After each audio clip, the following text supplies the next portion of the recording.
Hi friends, అందరూ ఎలా ఉన్నారు? Welcome back to our channel Srilakshmi creations 1 అండి. ఈరోజు నేను మీకు సన్నకార పూసని ఎలా చేసుకోవాలి, చాలా ఈజీగా ఎలా చేసుకోవాలి అనేది అయితే చూపించేస్తాను. మనం ఇక్కడ కారపొడి వేయకుండా పచ్చిమిరపకాయల పేస్ట్తోనైతే మనం సన్నకార పూసని చేసుకుంటామండి. చాలా బాగుంటుంది, చాలా క్రిస్పీగా అయితే వస్తుంది. మనకి ముందు సంక్రాంతి, అలాగే 3 డేస్ క్రిస్మస్ హాలిడేస్ ఉన్నాయి కదా, పిల్లలు ఇంట్లో ఉండి ఏదో ఒకటి కావాలని అడుగుతూ ఉంటారు కదా. అలాంటప్పుడు మనం ఇలా కొంచెం క్వాంటిటీలో పిండిని తీసుకొని సన్నకార పూస చేసుకున్నాం అనుకోండి, ఒక వారం రోజులకు తగ్గట్టుగా పిల్లలకి చాలా ఇష్టంగా తింటారు. చాలా బాగుంటుంది, మనకు కూడా చాలా ఈజీగా అయిపోతుంది అనమాట. పని తక్కువ, టేస్ట్ ఎక్కువ. ఓకేనా అండి? అయితే వీడియోలోకి అయితే వెళ్ళిపోదాం. ఎలా చేసుకోవాలో చూపించేస్తాను చాలా ఈజీగా. నా వీడియో కనుక మీకు నచ్చితే లైక్ చేయడం, షేర్ చేయడం, సబ్స్క్రైబ్ చేయడం మర్చిపోకండి. మరించి మంచి వీడియోస్ కోసం నా ఛానల్ని సపోర్ట్ చేసేయండి. గుల్లకారపూసని ఎలా చేసుకోవాలనేది ఈ వీడియోలో నేను మీకు చూపిస్తాను. చాలా అంటే చాలా ఈజీగా చేసుకోవచ్చు అండి. చాలా అంటే చాలా బాగుంటాయి. చూసారా ఎంత బాగా వచ్చినాయో గుల్లకారపూస. వీడియోలోకి అయితే వెళ్ళిపోదాం రండి. మరి కావాల్సిన పదార్థాలను అయితే ఇప్పుడు నేను మీకు చూపించేస్తాను. మనం పిండి కలుపుకోవడానికి వీలుగా ఉండే గిన్నెను అయితే తీసుకోవాలండి ఫస్ట్. అలాగే చిన్న సైజు అల్లం ముక్కని తీసుకోవాలి ఘాటు కోసం. అలాగే ఇక్కడ మనం పచ్చిమిరపకాయలు వేస్తున్నాం కాబట్టి పచ్చిమిరపకాయలు తీసుకున్నానండి. ఇందులో మనం కారం అయితే వేయము. కారం కావాలి అంటే అది మన ఇష్టం అండి వేసుకోవడం అనేది. ఇక్కడైతే నేను ఒక 20 పచ్చిమిర్చిని అయితే తీసుకున్నాను. అలాగే వేపుడు శనగపప్పునైతే నేను ఈ కప్తో తీసుకున్నాను. ఈ కప్పుతోనే 1 కప్పు వేపుడు శనగపప్పుకి 3 కప్పుల పిండిని అయితే వేసుకోవాలండి. అప్పుడే గుల్లగా వస్తుందన్నమాట మనకి కారపూస. ఇదిగోండి, ఈ కప్తో అయితే వేపుడు శనగపప్పుని తీసుకున్నాను. దీన్ని పుట్నాల పప్పు అని కూడా పిలుస్తారు తెలంగాణలో అయితే. ఆంధ్ర వాళ్ళు అయితే వేపుడు శనగపప్పు అని పిలుస్తారండి. మళ్ళీ వేపుడు శనగపప్పు అని ఏంటి అని అనుకోకండి, పుట్నాలని కూడా పిలుస్తారు. దగ్గర నుంచి కూడా చూపిస్తాను మీకు. ఇవైతే నెక్స్ట్ ప్రాసెస్ అయితే చూపిస్తాను. వరిపిండి అయితే నేను ఇప్పుడే ఆడించుకొచ్చానండి మన మిల్లు నుంచి. దీన్ని అయితే వేడివేడిగా ఉంది. కొద్దిసేపు ఉన్న తర్వాత దీన్ని తీసేసుకుందాము. కొంచెము ఈ లోపల మనం దీన్ని అయితే మిక్సీ చేసుకోవాలి. పౌడర్ లాగా మిక్సీ జార్లో అయితే వేసేసుకొని మెత్తగా పౌడర్ చేసుకోవాలండి. దీన్ని పౌడర్ అయితే చేసేసుకుందాం. ఇలా మెత్తగా పౌడర్ని చేసుకోవాలండి. ఒకసారి జల్లి చేసుకుందాం మనం, ఎందుకంటే మెత్తగా ఉండాలండి. అప్పుడే మనకి ఉరుము అనేది పిండి అనేది ఎక్కువ అయ్యి టేస్ట్ అయితే బాగా వస్తుంది.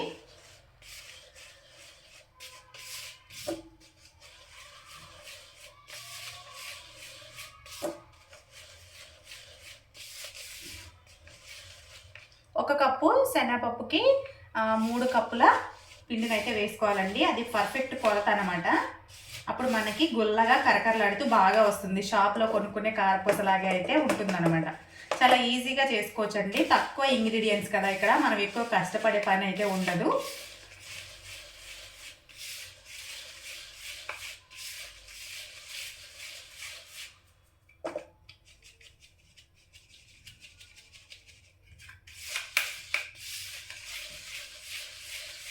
మనం జల్లించుకున్న తర్వాత మరొకసారి ఇది జల్లించిన దాంట్లో మొరం అయితే ఉంటుంది కదండి, అంటే బరకగా ఉన్న ఈ పిండిని మళ్ళీ ఒకసారి మిక్సీకి అయితే వేసుకుందాం.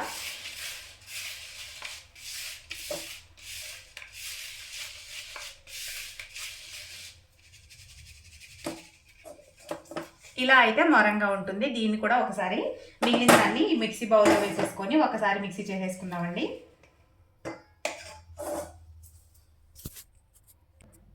దీన్ని కూడా ఇందులో వేసేసుకుందామండి. ఇంకా డైరెక్ట్గా వేసేసుకోవచ్చు, ఇంకా జల్లించాల్సిన పని అయితే ఉండదు, ఎందుకంటే ఆల్రెడీ ఇది మెత్తగా అయిపోయింది. ఇది వేసుకున్న తర్వాత మనం సైడ్కి పచ్చిమిర్చిని అల్లం ముక్కని తీసి పెట్టుకున్నాం కదండి, దాన్ని అయితే మెత్తగా మిక్సీ చేసుకొని ఈ పచ్చిమిర్చి రసాన్ని ఇందులో వేయాలండి.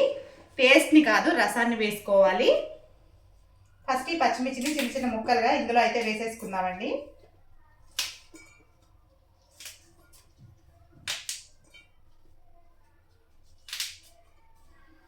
ఇక్కడ మనం కారం యాడ్ చేయట్లేదండి.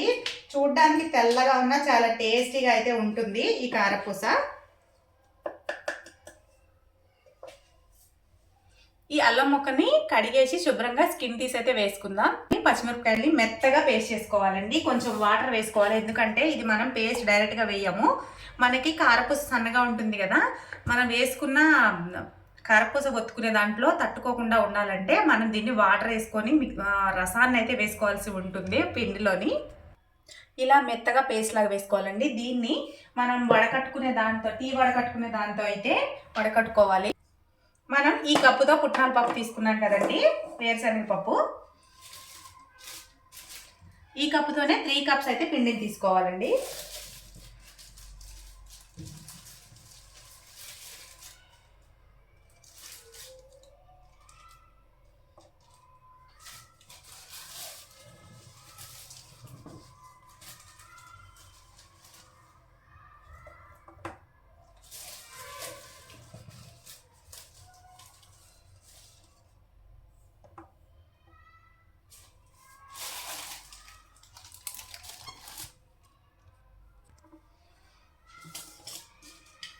నెక్స్ట్ ఈ పౌడర్ని బాగా మిక్స్ అయ్యేలా కలుపుకోవాలండి. ఈ మనం వేసుకున్న శనగపప్పు అలాగే బియ్యం పిండిని బాగా మిక్స్ అయ్యేలాగా కలుపుకోవాలి. కలుపుకున్న తర్వాత సాల్ట్ అయితే వేసేసుకుందాం.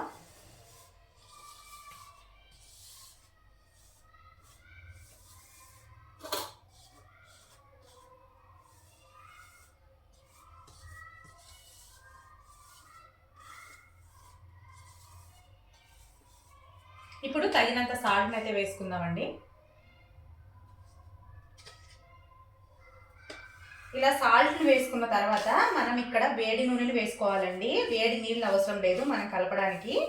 వేడి నూనెనైతే పెట్టుకుందాం. వన్ సైడ్కి నూనెనైతే పెట్టుకొని నూనె వేసుకుందాం. ఇక్కడ వేడి నూనె అండి, నేను ఒక గరిటె తీసుకుంటున్నాను. ఈ నూనెను వేసుకొని ఒకసారి బాగా మిక్స్ చేసుకున్న తర్వాత మనం పచ్చిమిరపకాయల పేస్ట్ని అయితే వేసుకుందాం.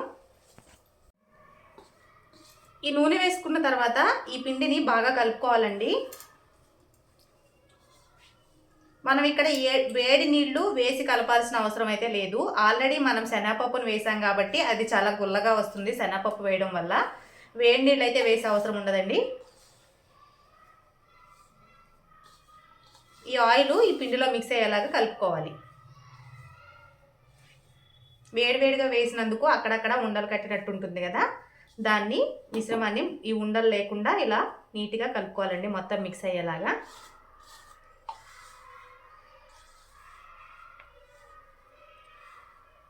ఈ పచ్చిమిరపకాయ పేస్ట్ని మనం ఫస్ట్ దీంట్లో వేసుకొని దీని రసాన్ని అయితే తీసుకోవాలండి. మనం టీ చిక్కన్ కానీ ఇలా స్ట్రైనర్ కానీ ఉంటే ఇందులో వేసేసుకొని ఈ రసాన్ని అయితే తీసుకోవాలి. కారపూసకి కంపల్సరీ ఇది యూజ్ చేయాలండి ఈ ట్రిక్ అయితే. లేదంటే మనం కారపూస తిప్పినప్పుడు పేలుతాయండి, కారపూస అనేది చిటపట్లాడుతుంది.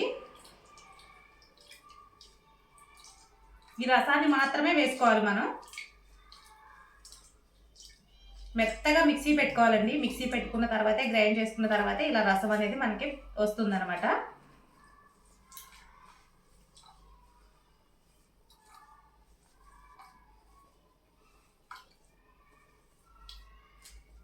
మనం మిక్సీ గ్రైండ్ చేసుకునేటప్పుడు వాటర్ వేసుకోకపోతే మాత్రం తర్వాత కొంచెం వాటర్ వేసుకొని ఇలా అయితే రసాన్ని తీసుకోవచ్చు.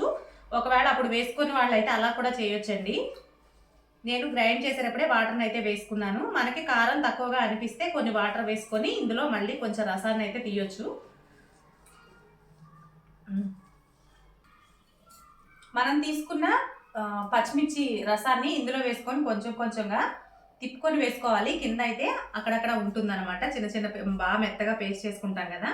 ఫస్ట్ ఈ రసంతో మొత్తం పిండిని కలుపుకోవాలండి. తర్వాత ఏమైనా వాటర్ పడితే అప్పుడు చూసి కలుపుకోవచ్చు.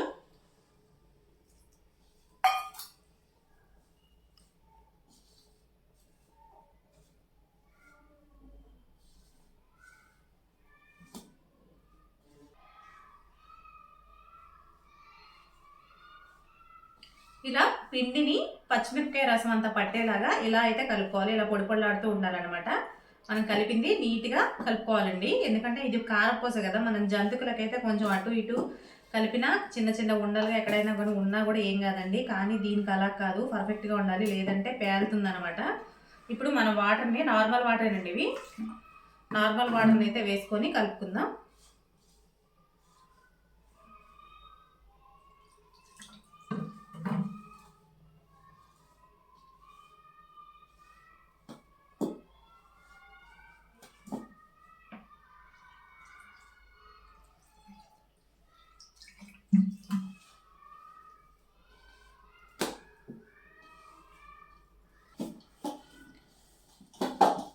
ఇలా స్మూత్గా కలుపుకోవాలండి పిండి, మన జంతికల పిండిలాగే కలుపుకోవాలి.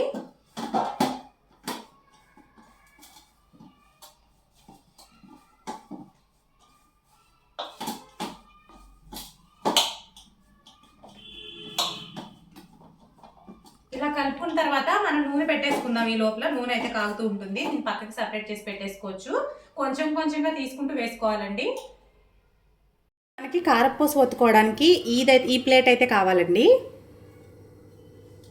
నూనె అయితే హీట్ అవుతుంది. ఈ లోపల ఒక ముద్దగా చేసుకొని ఇలా అయితే పెట్టుకోవాలి. ఇది అందరికీ తెలిసిందే కదా.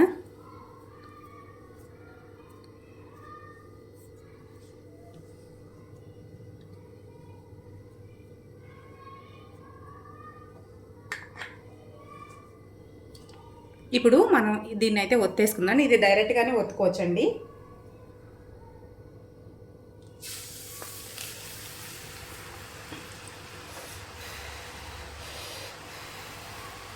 మనం వేసుకున్నది పుట్నాల పప్పు కాబట్టి పొంగుతుంది. కొంచెం తక్కువ ఫ్లేమ్లో పెట్టుకొని వేసుకొని తర్వాత హైలో అయితే పెట్టుకోవాలి.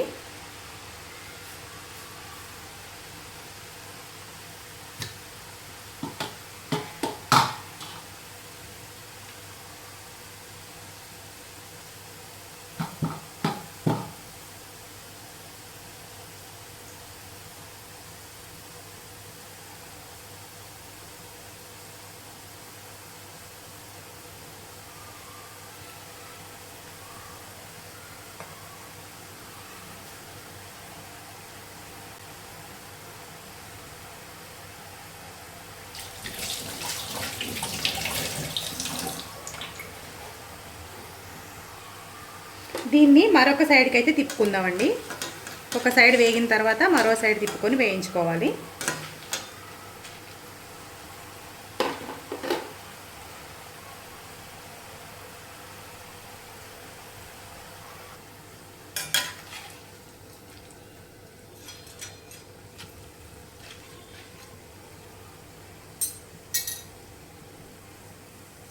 చూసారా ఎంత గుల్లగా వచ్చిందో కారపూస. మనకి ఇక్కడే ఇలా విడిపోతుంది కదండి. ఇది గుల్లగా రావడం వల్లే ఇలా విడిపోతుందండి. మనకి కలర్ అనేది ఎక్కువ రాదనమాట. ఎందుకంటే ఇది మనం ఇక్కడ పుట్నాల పప్పు వేసాము, అలాగే మనం ఇక్కడ పచ్చిమిరపకాయల పేస్ట్ వేసామండి. కారం వేస్తే మనకి కలర్ఫుల్గా ఉంటుందన్నమాట. కారం వేయం కాబట్టి తెల్లగా ఉంటాయి, కానీ టేస్ట్ మటుకు చాలా బాగుంటాయండి ఇవి.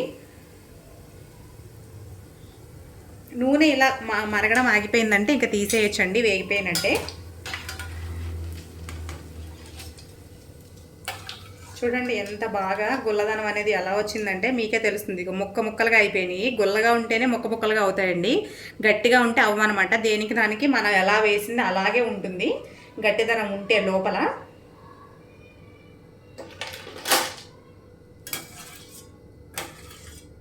మరో వాయినైతే వేసేసుకుందాం.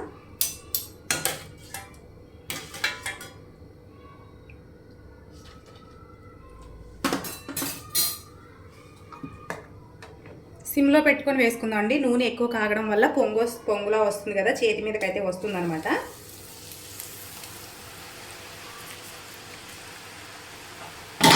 ఇప్పుడు హై ఫ్లేమ్లో అయితే పెట్టుకోవచ్చు.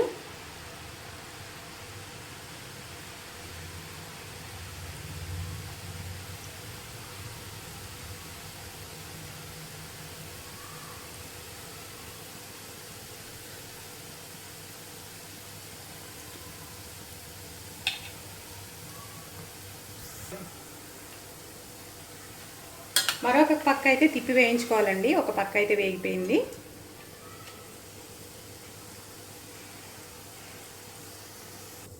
ఈ వాయి కూడా వేగిపోయిందండి. దీన్ని కూడా తీసేసుకుందాం.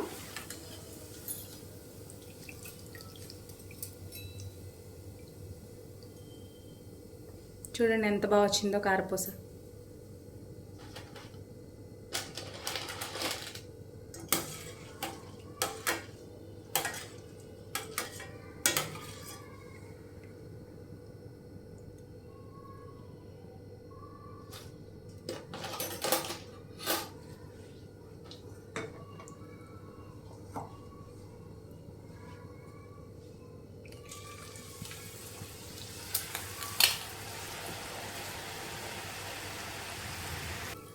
చూడండి ఎంత బాగా వచ్చిందో కారపూస. అసలు చాలా అంటే చాలా బాగా వచ్చిందండి. గొల్ల అయితే నేను అది కూడా మీకు చూపిస్తాను, ఎంత గొల్లగా వచ్చింది, ఎంత క్రిస్పీగా వచ్చింది అనేది.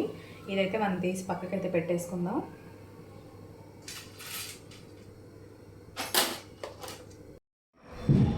మన కారపూస అయితే రెడీ అయిపోయిందండి. చూడండి ఎంత బాగా వచ్చిందో, అసలు ఆయిల్ అనేది తీసుకోలేదనమాట. చాలా అంటే చాలా బాగా వచ్చింది.